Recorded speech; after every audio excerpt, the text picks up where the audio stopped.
যেই বলছে আল্লাহ তোমাকে আর একটা নাতি দান করছে, সঙ্গে সঙ্গে নবীর চোখ দিয়ে দর দর করে পানি পড়তেছে। সাহাবীরা নবীর চেহারার দিকে তাকায় থাকে না অন্যদিকে তাকায় থাকে?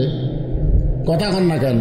আপনারা তো বক্তার দিকে তাকায় থাকেন না, অন্য সাইড মারেন, কিন্তু নবী যখন আলোচনা করে আপনারা বলেন তো সাহাবীরা কি নবীর দিকে তাকায় থাকে না অন্যদিকে তাকায়? আল্লাহ রাসূল দেখলেন আসরের নামাজের পরে একজন সাহাবী পিছনে দাঁড়ায় আছে।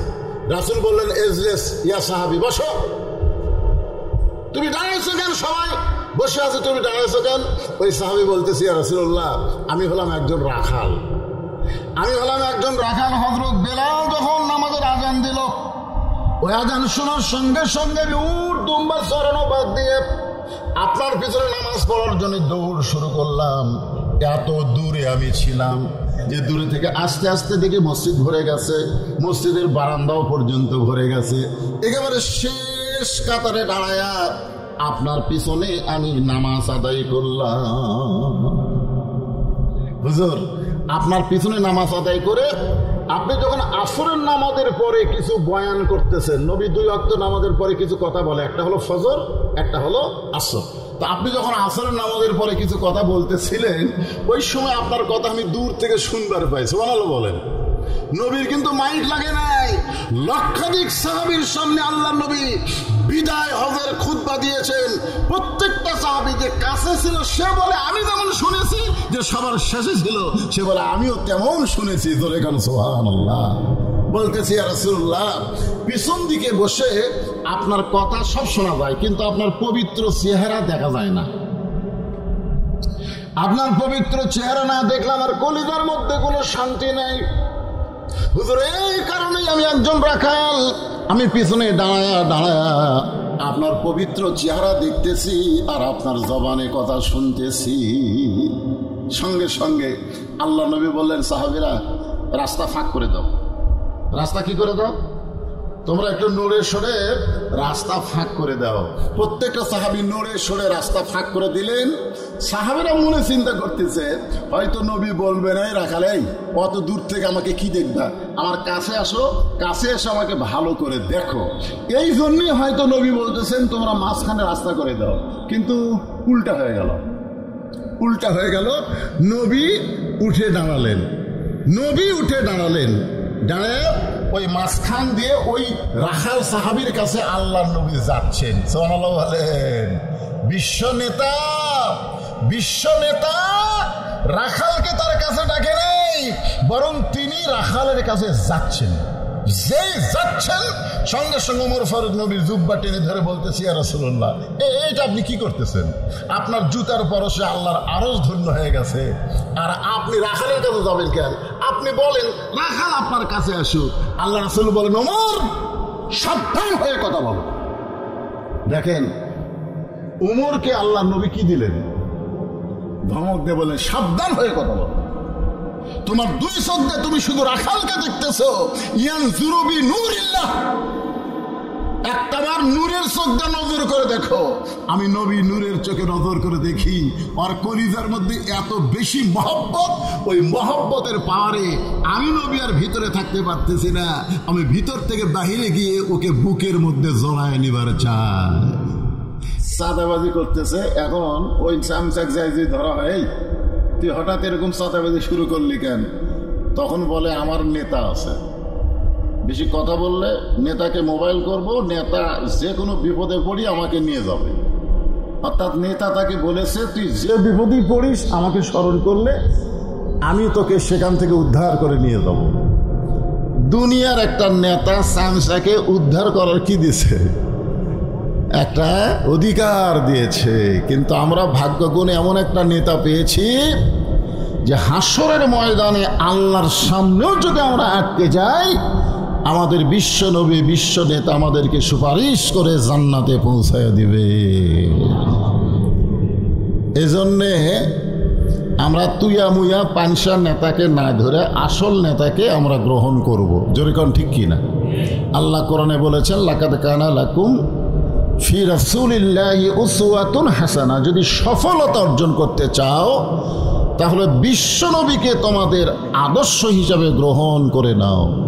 ভাগ্যগুণে এমন একজন নবীর উম্মত হওয়াতে আপনারা খুশি না বেজার?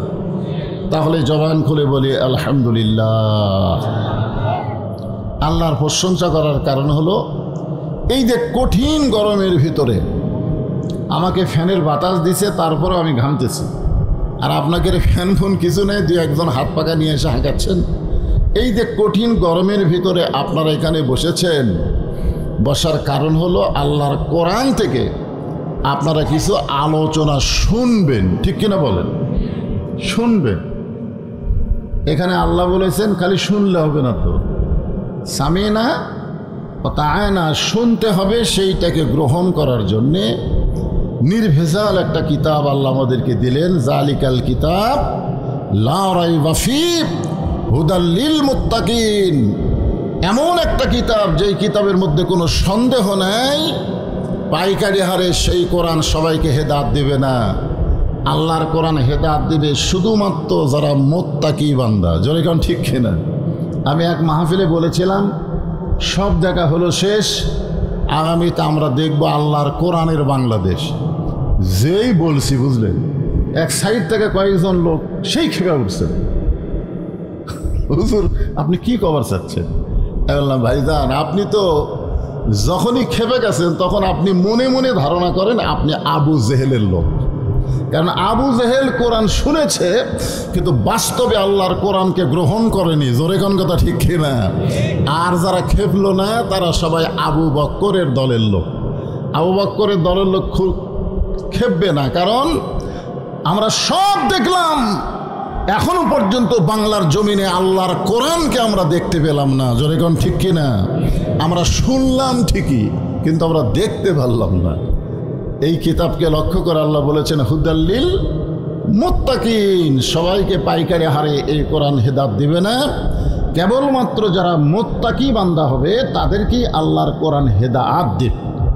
মুত্তাকির এক নম্বর বৈশিষ্ট্য হলো আল্লাযীনা ইউমিনুনা বিল গায়ব, অদৃশ্যের প্রতি তারা বিশ্বাস স্থাপন করে। অদৃশ্য যে আল্লাহকে আমরা দেখি নাই, এই আল্লাহর প্রতি আমাদের বিশ্বাস আছে না নাই? আমার দুই কান্দে দুটো ফেরেশতা আছে, আপনারা কি বিশ্বাস করেন? দুই কান্দে দুই মুহুরি লিখিতেছেন ডায়েরি। আচ্ছা, এই বিশ্বাস যদি কেউ করে তাহলে সে চুরি করতে পারবে? সে অন্যায় করতে পারবে? রাত যখন গভীর হয়ে গেছে, সবাই ঘুমিয়ে গেছে, এমন সময় একেবারে ফেসবুকে যায় মোবাইলের মধ্যে অশ্লীল ভিডিও দেখতেছে আর ভাবতেছে বাপ মা তো ঘুমায় গেছে, এই সময় তো আর কেউ চেতন নেই, এখন আমি যা ইচ্ছা তাই দেখি। আপনি বলেন তো, যদি অদৃশ্যের প্রতি বিশ্বাস করে যে দুই কান্দে দুটো ফেরেশতা আছে, আমি যা করতেছি সব তারা লিখতেছে, তাহলে কি সে অন্যায় করতে পারবে? জোরে কোন পারবে? হ্যাঁ। তাহলে আল্লাযীনা ইউমিনুনা বিল গায়ব, অদৃশ্যের প্রতি বিশ্বাস স্থাপন করা, এটা হলো মুত্তাকির এক নম্বর বৈশিষ্ট্য। আমরা এই কঠিন গরমের মধ্যে বসে আছি, সে অদৃশ্য আল্লাহকে বিশ্বাস করে। জোরে কোন কথা ঠিক? হ্যাঁ, আলহামদুলিল্লাহ। দুই নম্বর বৈশিষ্ট্য হলো ইয়াকিমুনাস সালাত, তাদের দুই নম্বর বৈশিষ্ট্য হবে নামাজ কায়েম করা। জোরে কোন কি কায়েম করা? আপনারা বলেন তো, আগামীতে একটা ইলেকশন হবে, জোরে কোন কি হবে? ইলেকশন হবে, কোন দল ক্ষমতা গেলে নামাজ কায়েমের বিল পাস করবে, এইটাকে আপনাকে চোখ দিয়ে দেখে দেওয়া লাগবে, দেখে দেওয়া লাগবে। এটা বোঝাই যাবে যারাই নামাজ পড়ে তারাই নামাজ কায়েমের বিল পাস করবে। জোরে কোন কথা ঠিক কি না? আর যারা পড়ে না, এরকম বেনামাজি লুচ্চে গুন্ডাকে আমরা বাংলার জমিনে আর নেতার আসনে বসতে দেব না। জোরে কোন কথা ঠিক? হ্যাঁ, হ্যাঁ করা লাগবে। আলহামদুলিল্লাহ। আমি কোরআন থেকে কয়েকটা আয়াত তেলাওয়াত করেছি, বেশি লম্বা চড়া আলোচনা হবে না, গরমের দিন এই কয়েকটা আয়াতকে নিয়ে আপনাদের সামনে সংক্ষিপ্ত তাফসির করার চেষ্টা করব। খুব খেয়াল করে শোনেন। এটা সূরা বাকারা থেকে আলোচনা। ফাযকুরুনি আযকুরকুম ওয়াশকুরুলি ওয়ালা তাকফুরুন। এই আয়াতের বাংলা অর্থ হলো যে আল্লাহকে স্মরণ করে, আল্লাহও তাকে স্মরণ করবেন। কার কথা? ওয়াশকুরুলি, আল্লাহর শুকুর গুজার করতে হবে। যদি কেউ শুকুর গুজার না করে, আল্লাহ বলেছেন শুকুর গুজার না করলে সে কুফরি করবে, অর্থাৎ অস্কুরুলি ওলা তাকফুরুন, তোমরা শুকুর গুজার করো, তোমরা কুফুরি করিও না। এটা হলো আয়াতের শাব্দিক অর্থ। খুব খেয়াল করবেন, শাব্দিক অর্থ আমি আপনাদের সামনে করলাম। এখন আপনাদের কাছে আমার প্রশ্ন হলো, এখানে যে আল্লাহ বললেন যে ফাযকুরুনি, তোমরা আমাকে স্মরণ করো, আমি আল্লাহ তোমাদের স্মরণ করব। তা আল্লাহকে আপনারা স্মরণ করবেন কি দিয়া? এখানে আল্লাহ বলতেছেন ইন্না নাহনু নাযালনা যিকরা ওয়া ইন্না লাহু লাহাফিজুন। আল্লাহকে স্মরণ করার একটা কিতাব আছে, যার নাম কি? জোরে করেন, যার নাম কি? আল কোরআন। আল্লাহ বলেছেন কোরআনকে আমি নাজিল করেছি জিকির হিসাবে, স্মরণ হিসাবে, জিকির হিসাবে নাজিল করেছি কোরআনকে। এই কোরআনের মধ্যে কেউ কিছু কম বেশি করার সুযোগ নাই। আমি আল্লাহ তাআলাই কোরআন হেফাজতের দায়িত্ব নিজের হাতে রেখে দিয়েছি। জোরে কোন সুবহানাল্লাহ। তাহলে এখন যদি কেউ বলে আল কোরআনের আলো সংসদে জালো, সে কি নিজের ইচ্ছা মতো চলতে পারবে, না আল্লাহর কোরআন অনুযায়ী? কথা বলা লাগবে। কি অনুযায়ী? আল্লাহর কোরআন অনুযায়ী। খুব খেয়াল করবেন, যদি কেউ আল্লাহর কোরআনকে গ্রহণ না করে তাহলে সে আল্লাহর সঙ্গে কুফরি করবে। আর আল্লাহর সঙ্গে যারা কুফরি করবে তাদের জন্য আল্লাহর জান্নাত পাওয়া যাবে না। এখন এর সাথে সাথে আল্লাহ বললেন ইয়া আইয়ুহাল্লাযীনা আমানুস্তাঈনু বিস-সাবরি ওয়াস-সালাত ইন্নাল্লাহা মা'আস-সাবিরিন। প্রথম আয়াত আল্লাহ কি বললেন? যে আমার জিকির করে, আমি আল্লাহ তার জিকির করি। তোমরা নাশুকরি হয়েও না, তোমরা নাশুকরি হলে কুফরি হয়ে যাবে। ঠিক আছে, মাইক ঠিক আছে, তো মাইকা লাগবে কিছু বলিনি। তো এটা একেবারে নাকের কাছে চলে গেল, বুঝলেন? ঠিকই ছিল, মাইক ঠিকই ছিল।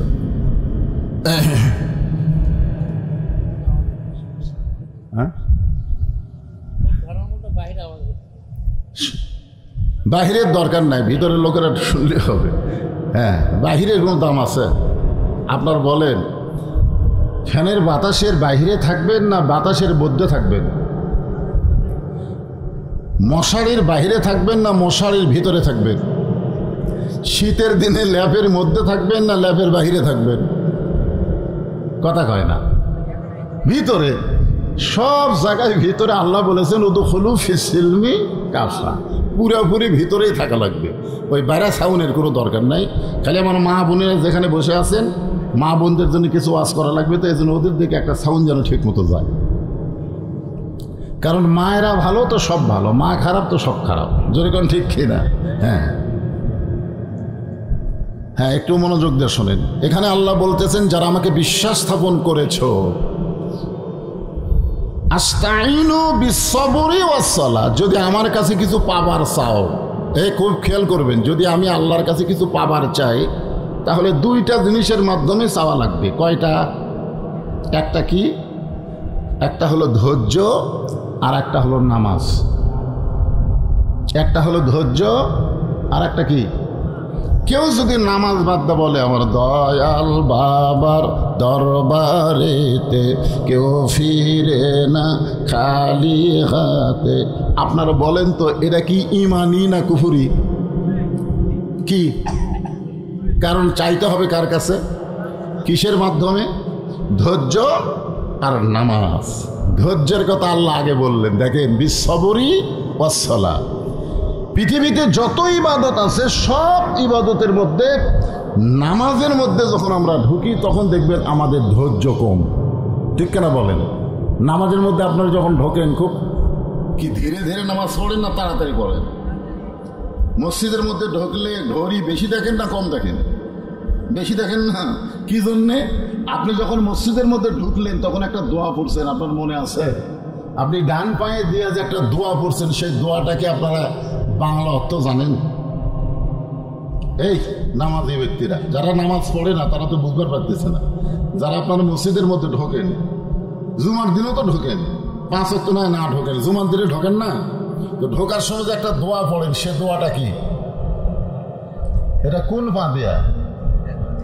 ডান পা দেওয়ার সাথে সাথে দোয়াটা জবান করে পড়তে হবে, আল্লাহুম্মা আফতাহ লি আবওয়াবা রাহমাতিক।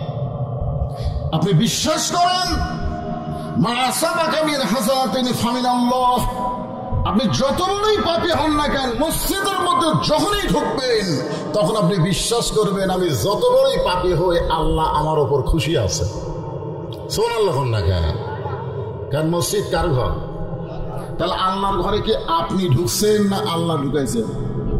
কারণ দুনিয়াতে এখানে আল্লাহ বলতেছেন দুনিয়াতে কোনো মানুষ যখন ভালো আমল করে সে আমলটা মানুষ করে না, বরং আমি আল্লাহ করে।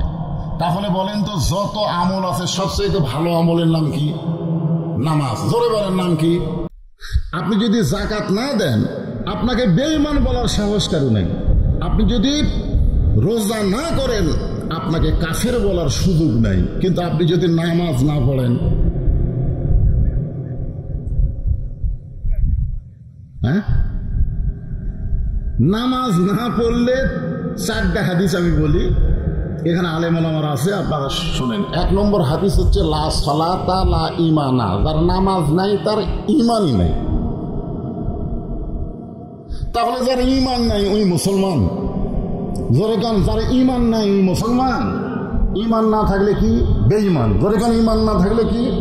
আচ্ছা গেল একটা হাদিসে নামাজ যারা পড়ে না তারা বেঈমান হলো। আর একটা হাদিসে বলতেছে মান তারাকা সালাতু মুতাম্মিদান ফাকাদ কাফারা, ইচ্ছা করে একটা ওয়াক্ত নামাজ যারা বাদ দিলে তারা আল্লাহর সঙ্গে কুফরি করবে। তাহলে বোঝা গেল একটা ওয়াক্ত বাদ দিলে আল্লাহর সঙ্গে কুফরি হয়ে যায়। তারপর আরেকটা হাদিসে বলা হয়েছে, বুখারী মুসলিমের হাদিসে, বাইনাল আবদি ওয়াল কুফরি তারকুস সালাত, বান্দা আর কাফেরের মধ্যে পৃথক করার জিনিসটার নামই হলো নামাজ। যারা নামাজ পড়বে তারা আল্লাহর বান্দা, যারা পড়বে না তারা হলো কাফের। এই নামাজ কয় ওয়াক্ত? যারা বলেন কয় ওয়াক্ত? আমি যে এতক্ষণ নামাজের কথা বললাম এটা কি জুম্মার নামাজের ওয়াজ করলাম? এটা কোন নামাজ? 5 ওয়াক্ত নামাজ। আজকে এই কঠিন গরমের ভিতরে যারা বসে ওয়াজ শুনতেছেন, আপনাদের মধ্যে কোনো ব্যক্তি যদি এশার নামাজ না পড়ে ওয়াজ শুনতে, ওয়াজ শুনতে মনে করে এশার নামাজ এখনো পড়েনি কিন্তু ওয়াজ শুনতেছে, ওই ব্যক্তির সারা জীবনের ওয়াজ যদি এক পাল্লায় দেওয়া হয় আর এর এক পাল্লায় যদি এশার নামাজ তুলে দেওয়া হয়, সমস্ত ওয়াজের চাইতে এশার নামাজের ওজন বেশি হবে। ধরে কোন কথা ঠিক কিনা? আল্লাহ কেন বললেন বিসসবরি ওয়াস সালাত? ধৈর্য আর নামাজ, এই দুইটার বিনিময়ে আল্লাহর কাছে চাইতে হবে। আমি শাব্দিক অর্থ করতেছি, ব্যাখ্যা একটু পরে। এরপরে আয়াতে আল্লাহ বললেন ওয়ালা তাকুলু লিমান ইউকতালু ফি সাবিলিল্লাহি আমওয়াতুন বাল আহইয়াউ ওয়ালাকিন লা তাশউরুন। আপনারা বলেন তো প্রথম আয়াত কি বললাম? ফাযকুরুনি আযকুরুকুম ওয়াশকুরুলি ওয়ালা তাকফুরুন। দ্বিতীয় আয়াতে কি বললাম?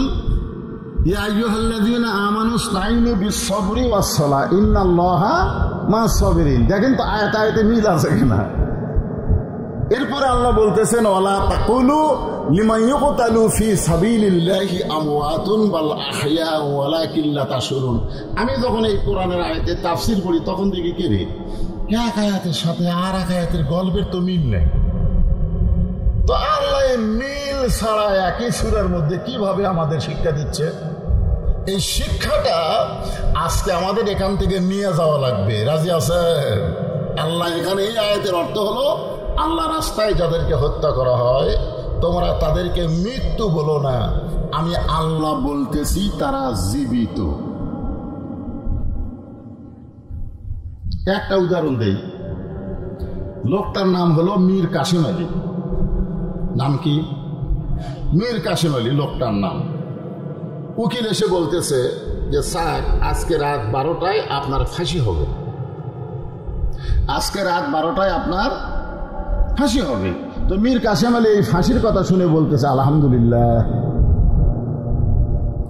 আপনার বলেন তো কোন মানুষের মৃত্যুর কথা শুনলে, ফাঁসির কথা শুনলে আলহামদুলিল্লাহ না ইন্নালিল্লাহ? কথা হয় না। ইন্না লিল্লাহ না, তো এটা কি ইন্না লিল্লাহ কখন? এই যে আমি তার একটা পড়ছি যে আসাবাতুহুম মুসিবা ইন্না লিল্লাহি ওয়া ইন্না ইলাইহি রাজিউন। তাহলে এই যে রাত 12টার সময় ফাঁসি হবে, এটা কি খুশির খবর না কষ্টের খবর? জোরে বলে না কেন ভাই? তাফসীর শুনবার আছেন গরমের দিনে, একটু হোহা করেন। তারপরে মীর কাসেম আলী কি বলতেছে? আলহামদুলিল্লাহ বলতেছে। উকিল, রাত 12টায় তো আমার ফাঁসি হবে, আমার কাছে তো ঘড়ি নাই, এখন কয়টা বাজে? তো বলতেছে স্যার এখন বাজে রাত 9:30। বলতেছে আলহামদুলিল্লাহ, এখনো 2.5 ঘন্টা সময় আছে, এখনো 2.5 ঘন্টা সময় আছে, আলহামদুলিল্লাহ।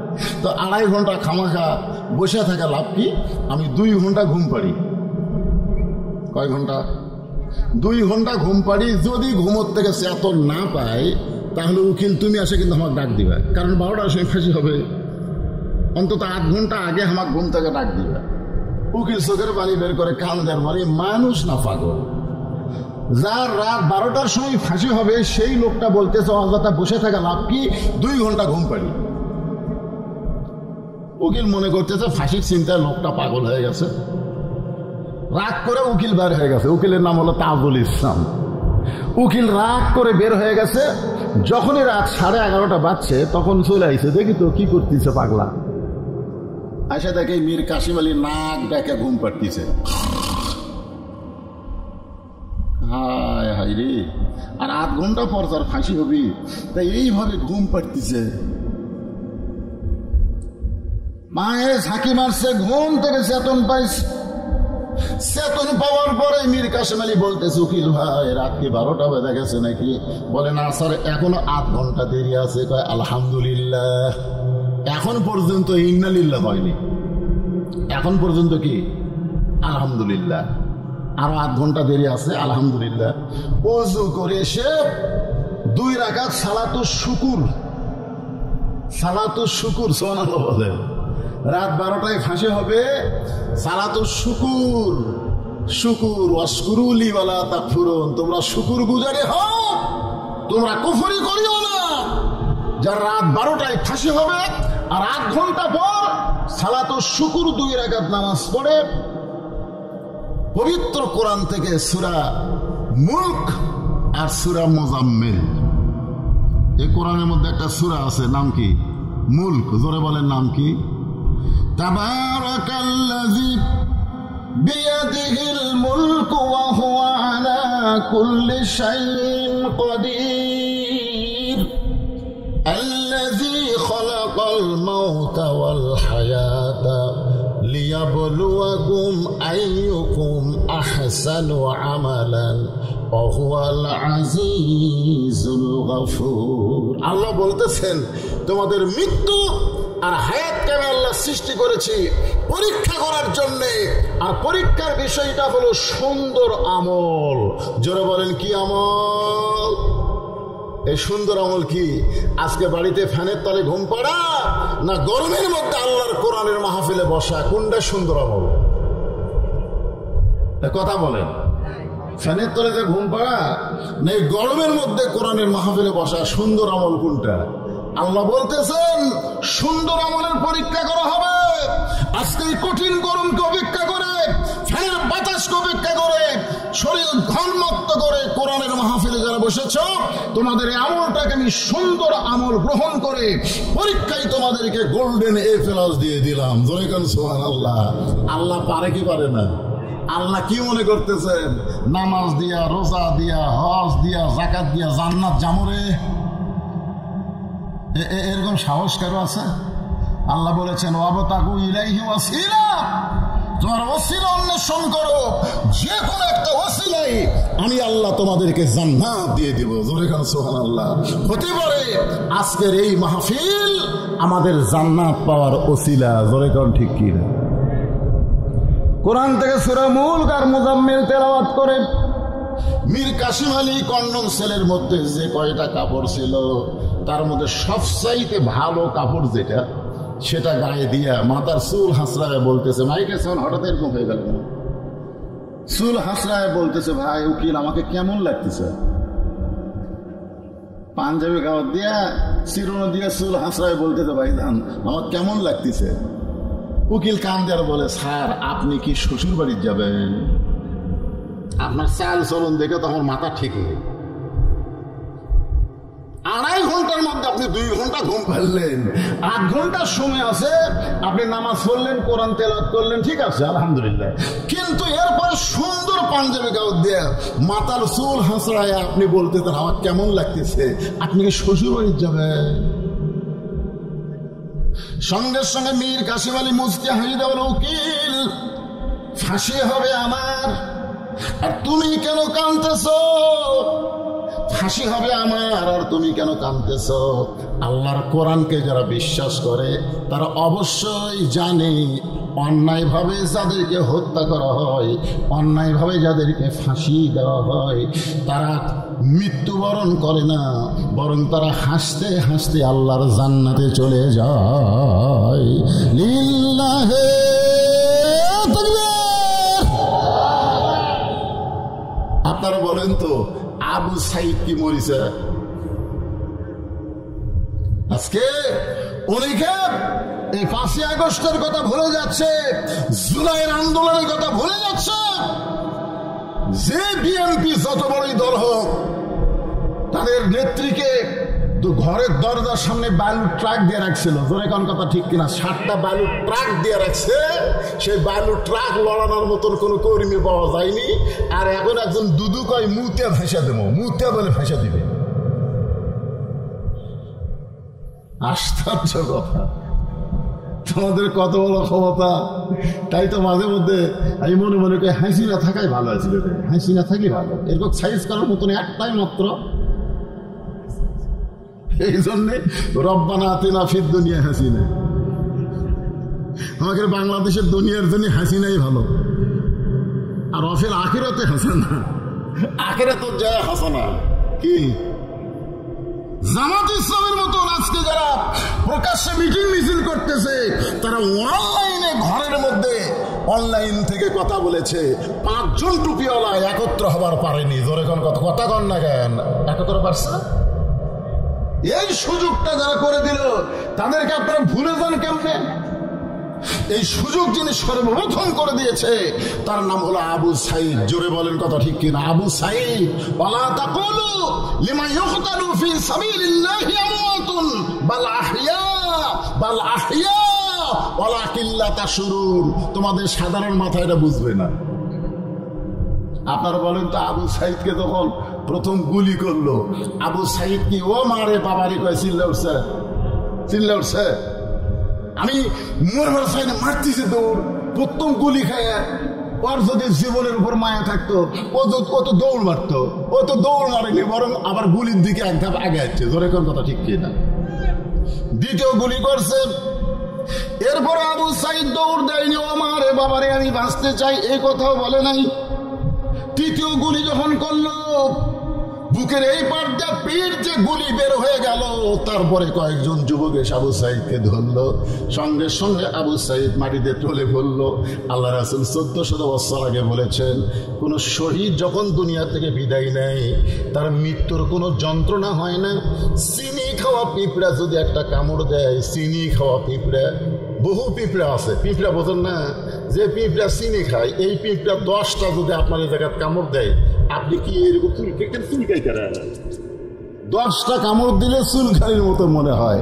যে আল্লাহ রাস্তায় জীবন দেয় তার দুনিয়া থেকে বিদায় নেওয়া একটা পিঁপড়া কামড় দেওয়ার কষ্টের চাইতে কম হয়, যার প্রমাণ হলো আবু সাইদ। জোরে বলেন কথা ঠিক কিনা? আর আল্লাহর এই আয়াতটা খেয়াল করেন, বালাহিয়া, এরা মরে না, এরা চিরজীবিত। আজকে বাংলাদেশে বহু ছেলের নাম আবু সাইদ রাখছে, বহু ছেলে। আমার এলাকায় কয়েকটা ছেলে জন্ম নিয়েছে, নাম হলো আবু সাইদ, নাম থছে মুগ্ধ, নাম থছে ইয়ামিন। কিন্তু বহু মেয়ে ছেলে জন্ম নিল, ভুল করেও একটার নাম কেউ হাসিনা থইনি, একটা হাসিনা থইনি। তার মানে কি বোঝা গেল? এই জন্য আল্লাহ বলতেছেন, ওয়ালা তাকুলু লিমান ইউকতালু ফি সাবিলিল্লাহি আমওয়াতুন বাল আহইয়াউ ওয়ালাকিন লা তাশউরুন। আল্লাহু আকবার। আল্লাহ রাস্তায় যাদেরকে হত্যা করা হয়, আল্লাহ রাস্তায় যাদেরকে হত্যা করা হয় তাদেরকে তোমরা মৃত্যু বলো না, আমি আল্লাহ বলতেছি তারা জীবিত। উম্মে ফজল কোন বর্ণনায় বলা হয়েছে নবীর চাচি, কোন বর্ণনায় বলা হয়েছে নবীর ফুফি, নাম হলো উম্মে ফজল। জোরেকার নাম কি? হক হোসাইন যখন জন্মগ্রহণ করলো, হোসাইন নবীর ছোট নাতির নাম কি? এই নবীর ছোট নাতির নাম কি? হোসাইন যখন জন্মগ্রহণ করলো, এমন সময় উম্মে ফজল কালো চাদরের নিচে করে হোসাইনকে আল্লাহ নবীর দরবারে হাজির করলেন। আল্লাহ নবী তখন সাহাবীদের সঙ্গে আলোচনা করতেছিলেন। নবীর সাহাবীদের সঙ্গে যখন আলোচনা করতেছিলেন, এমন সময় উম্মে ফজল বললেন, বাবা আল্লাহ তোমাকে আর একটা নাতি দান করেছে। সঙ্গে সঙ্গে নবীর চোখ দিয়ে দর দর করে পানি পড়তেছে। আচ্ছা, আল্লাহ নবীকে আর একটা কি দিছে? নাতি। নাতির কথা শুনে নবীর চোখ দিয়ে দর দর করে পানি পড়তেছে। সাহাবীরা নবীর কান্না দেখে মনে মনে চিন্তা করে, আগে একটা নাতি হয়েছে, নাম হলো হাসান। নবী হয়তো মনে মনে চাইছিল ফাতিমার পেট থেকে আর একটা আসবে, সেটা হবে নাতনি। আগে একটা নাতি হয়েছে, এবার আবার একটা কি কি কি ও আমাদের কোনো স্লিপ টিলিপ দিলে নাকি বাবা? ও আচ্ছা আচ্ছা আচ্ছা, ঠিক আছে। আমি মনে করছি আবার এখনো ওয়াজ পাল্টান লাগবে নাকি? আপনি কি এলাকার শেষ ওয়াজ? আমার ওই সিজনের এই জুন মাসের শেষ ওয়াজ। এটা কোন মাস? জুন মাসের শেষ ওয়াজ। মহরম মাসে গোটা কয়েক ওয়াজ আছে, এখন আপাতত নেই। এখানে যে স্লিপটা দিচ্ছে এটা হলো যে ওয়াজ পরিবর্তন করা লাগবে না, হুজুর যা ইচ্ছা করে দেন, হক কথা, কোরআন থেকে তাফসীর করেন। জোরে কোন কথা ঠিক কিনা? কিন্তু এখানে স্লিপ দিচ্ছে যে যুবকেরা জীবনে কোনোদিন মাহফিল করেনি, এইবারে প্রথম করছে। যদি যুবকদেরকে উৎসাহ দেওয়ার জন্যে কোরআনকে ভালোবেসে কেউ যদি কিছু দিবার চাই, মাত্র 2 মিনিটের মধ্যে আমরা গামছা ব্যাগ নিয়ে যাব, যার যা খুশি। ভাই দেওয়ার কথা শুনে লাভ উঠলো কেরাই রে। 2 মিনিট ঘড়ি ধরে কয় মিনিট? 2 মিনিট। আপনাদের কাছে একটু রুমাল যাবে, ব্যাগ যাবে, যার যা খুশি 10, 20, 50, 100 টাকা। আল্লাহর কোরআনকে আপনারা ভালোবাসেন না? ভালোবাসেন? কারা কারা আল্লাহর কোরআনকে ভালোবাসেন? 2 হাত তুলে আল্লাহকে দেখান তো দেখি। লিল্লাহে তাকবীর। এই কোরআন বাংলার জমিনে বিজয় হোক, কারা কারা চান? হার একটু টান টান করে দেখান। লিল্লাহে তাকবীর। তাহলে ছেলেরা গান বাজনা, ঈদের পরে অনেক জায়গায় দেশের বাস্তিতে গান বাজনা হচ্ছে, এরা গান বাজনা না করে তাফসীর কোরআন মাহফিল করেছে, এতে আপনারা খুশি না? তো খুশি হয়ে আপনাদের কাছে রুমাল গামছা যাবে। কারা কারা দিবেন না তারা হাত তোলেন তো, যে হুজুর আমি 1 টাকাও দেব না, এরকম কোন লোক আছে? আচ্ছা, যারা যারা দিবেন তারা হাত তোলা যাবে না? আমি 5 টাকা 10 টাকা যাই পারি হুজুর। ছেলেরা যখন ব্যাগ লাগছে তার সব হাতিতে উঠছে। মাশাআল্লাহ, বাবারা যাও ব্যাগের। হ্যাঁ,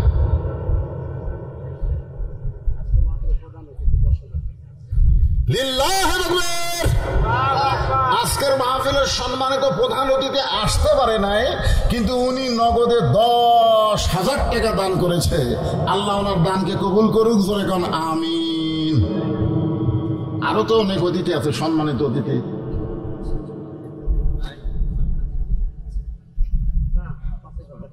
সেটা বলা লাগবে তো, ওরা আবার কবি আমরা দিলাম টাকা।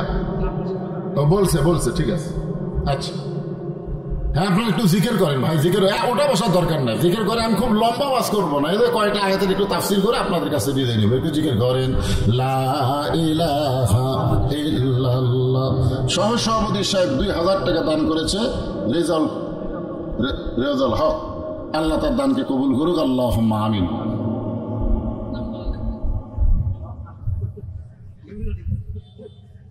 হ্যাঁ, দেন 2 মিনিট। এই ছেলেরা 2 মিনিটের মধ্যে কাম সারা রাখবে।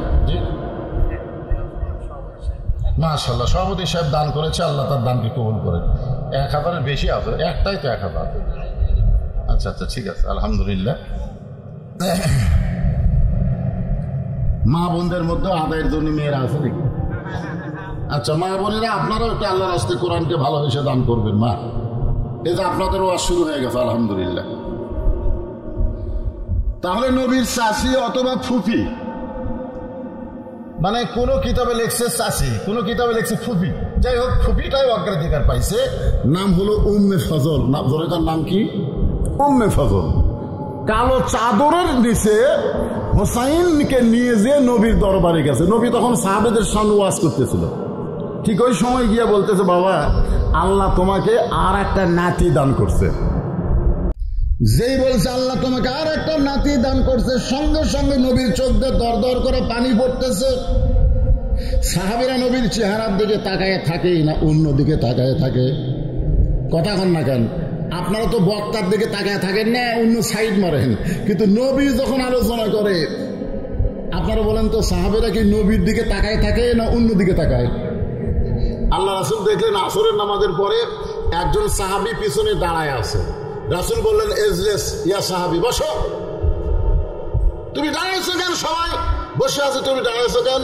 ওই সাহাবী বলতেছি, ইয়া রাসূলুল্লাহ, আমি হলাম একজন রাখাল।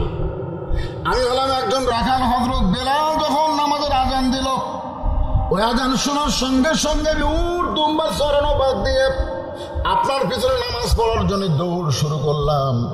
এত দূরে আমি ছিলাম যে দূরে থেকে আস্তে আস্তে দেখে মসজিদ ভরে গেছে, মসজিদের বারান্দাও পর্যন্ত ভরে গেছে। একেবারে শেষ কাতারে দাঁড়ায়া আপনার পিছনে আমি নামাজ আদায় করলাম। হুজুর, আপনার পিছনে নামাজ আদায় করে আপনি যখন আসরের নামাজের পরে কিছু বয়ান করতেছেন, নবী 2 ওয়াক্ত নামাজের পরে কিছু কথা বলে, একটা হলো ফজর, একটা হলো আসর। তো আপনি যখন আসরের নামাজের পরে কিছু কথা বলতেছিলেন, ওই সময় আপনার কথা আমি দূর থেকে শুনবার পাই। সুবহানাল্লাহ বলেন। নবীর কিন্তু মাইক লাগে নাই। লক্ষাধিক সাহাবীর সামনে আল্লাহ নবী বিদায় হজের খুতবা দিয়েছেন। প্রত্যেকটা সাহাবী যে কাছে ছিল সে বলে আমি যেমন শুনেছি, যে সবার শেষে ছিল সে বলে আমিও তেমন শুনেছি। জোরে কান সুবহানাল্লাহ। বলতেছি, ইয়া রাসূলুল্লাহ, পিছন দিকে বসে আপনার কথা সব শোনা যায়, কিন্তু আপনার পবিত্র চেহারা দেখা যায় না। আপনার পবিত্র চেহারা না দেখলে আমার কলিজার মধ্যে কোনো শান্তি নেই। হুজুর, এই কারণেই আমি একজন রাখাল, আমি পিছনে দাঁড়ায়া আপনার পবিত্র চেহারা দেখতেছি আর আপনার জবানে কথা শুনতেছি। সঙ্গে সঙ্গে আল্লাহ নবী বললেন, সাহাবীরা রাস্তা ফাঁক করে দাও। রাস্তা কি করে দাও? তোমরা একটু নড়ে সরে রাস্তা ফাঁক করে দাও। প্রত্যেকটা সাহাবী নড়ে সরে রাস্তা ফাঁক করে দিলেন। সাহাবীরা মনে চিন্তা করতেছে, হয়তো নবী বলবেন, এই রাখাল, অত দূর থেকে আমাকে কি দেখবা, আমার কাছে আসো, কাছে এসে আমাকে ভালো করে দেখো। এই জন্যই হয়তো নবী বলতেছেন তোমরা মাঝখানে রাস্তা করে দাও। কিন্তু উল্টা হয়ে গেল। নবী উঠে দাঁড়ালেন। দাঁড়ায় ওই মাঝখান দিয়ে ওই রাখাল সাহাবীর কাছে আল্লাহর নবী যাচ্ছেন। সুবহানাল্লাহ বলেন।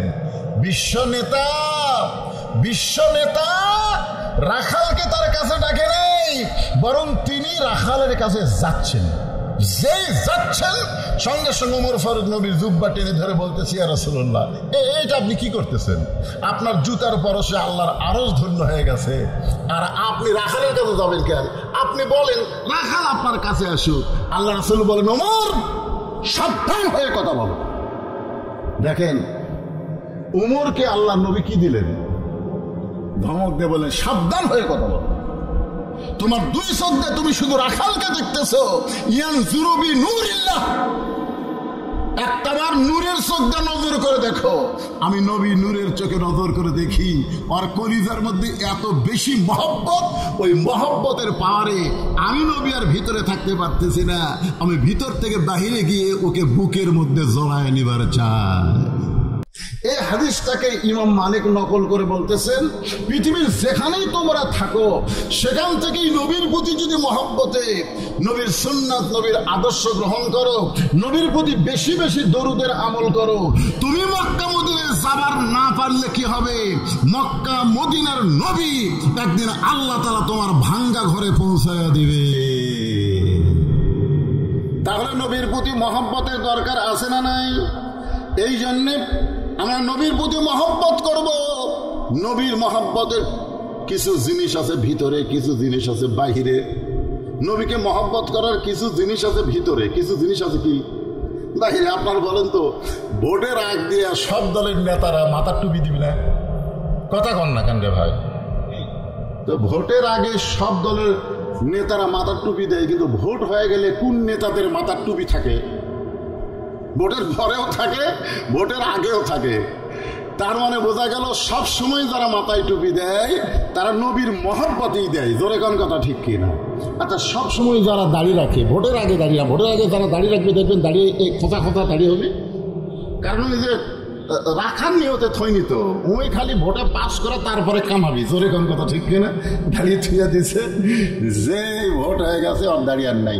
আপনারা বলেন এটা কি নবীর মহব্বত?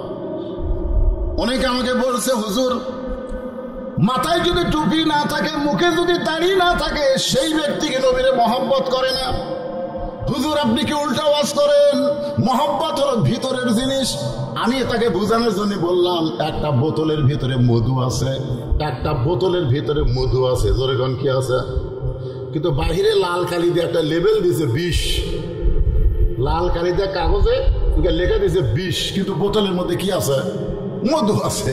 এখন বাহিরের এই সাইনবোর্ড দেখে কেউ মধু মনে করে মুখ দিবে, কি বলবে? ওরে বাবারে, 20 রে, তোর ভিতর যে মধু আছে, কোন পাগলে 20 দেখার পরে ওটাকে মধু মনে করে গ্রহণ করবে? আজকে যাদের বাহিরে নবীর সুন্নত নাই, ওদের ভিতরেও কোনোদিন নবীর সুন্নত থাকতে পারে না। জোরে কোন কথা ঠিক কিনা? নবীকে যদি মহব্বত করেন, একটু মনোযোগ দিয়ে শোনেন।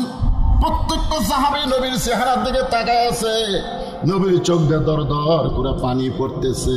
নবীর চোখের পানি পড়া দেখে সাহাবীরা মনে মনে মনে মনে, অনেকের মনে মনে মিন শারিল ওয়াসওয়াসিল খান্নাস, মনের মধ্যে একটা শয়তান আছে না নাই? এ সগলিরে আছে, খালি নবীর নাই। ধরে কান কার নাই? এ কথা কন না কেন, কার নাই? আল্লাহর নবীর কাছে শয়তান নাই, এছাড়া সবার কাছে শয়তান আছে। মিন শারিল ওয়াসওয়াসিল খান্নাস, এই আয়াতে তাফসীর করে দেখবেন। একজনকে দেখে শয়তান ভয়ে দৌড় মারে, সেটা কোন শয়তান? একজনকে দেখে শয়তান ভয়ে দৌড় দেয়, সেই শয়তানের নাম হলো ইবলিস শয়তান। ধরে কোন শয়তান? কিন্তু ওই লোকটার ভিতরে কিন্তু একটা শয়তান আছে, তার নাম হলো